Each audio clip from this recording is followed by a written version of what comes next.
This is 9 News.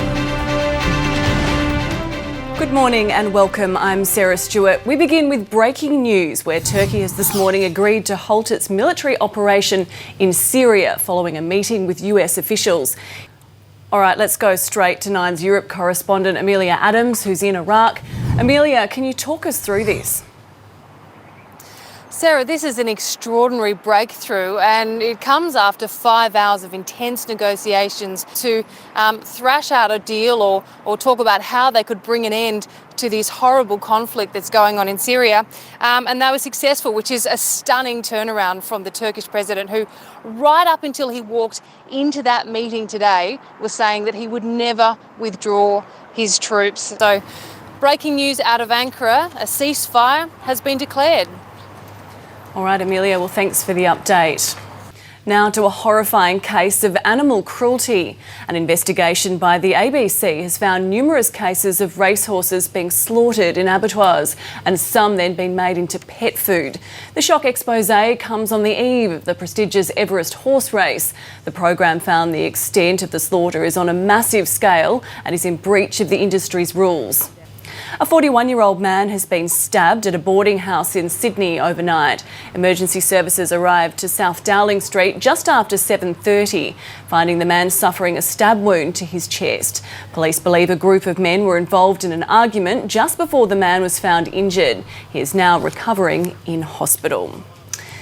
Taking a look at the weather around the country now, and in Brisbane a sunny day and 28 degrees, 23 the top in Sydney, a fine day there, and Darwin 33 degrees, mostly sunny. Coming up this morning, a Brexit deal reached, but will it pass through the British Parliament?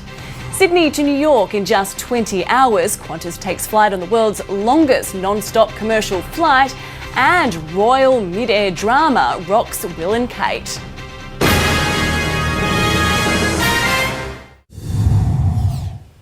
You're watching Nine's Early Edition. These are our top stories. In developing news, the United States and Turkey have just agreed to a ceasefire in the Syrian conflict. Vice President Mike Pence making the announcement just minutes ago. An Australian man has been shot dead at his home in Texas after home invaders broke in through the back door as his wife and 2 children slept. And a grandfather has been charged with murder after his wife and 5-year-old grandson died in a house fire at Tamworth in northern New South Wales.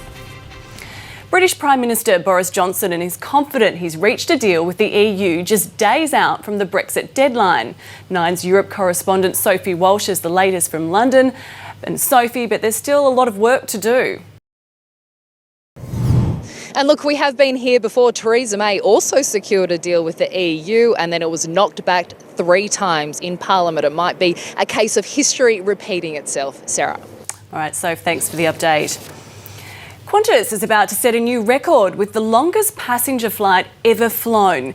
This time there won't be that many people on board, but by 2022, the airline is hoping that every Australian will be able to fly non-stop to New York and London. Prince William and Kate have been caught up in a mid-air flight drama in Pakistan. The Duke and Duchess of Cambridge were on a flight to Islamabad when a storm forced the plane to turn around. It followed an emotional day for the pair visiting a hospital where Princess Diana had been the year before she died. The royals also let their hair down, playing a friendly game of cricket with Pakistan's national team. And still to come this morning, all of the day's sports news. James Graham's secret football desire revealed, Jack Stevens' shock admission upon joining the Cats, and Melbourne United lost. So why are they seeing their match over Sacramento as a win?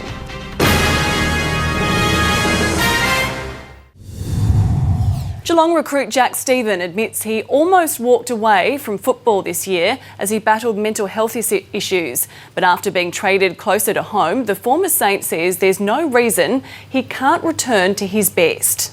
Stephen had been at St Kilda for the past 12 years. And stay with us, all the weather details are coming up after the break.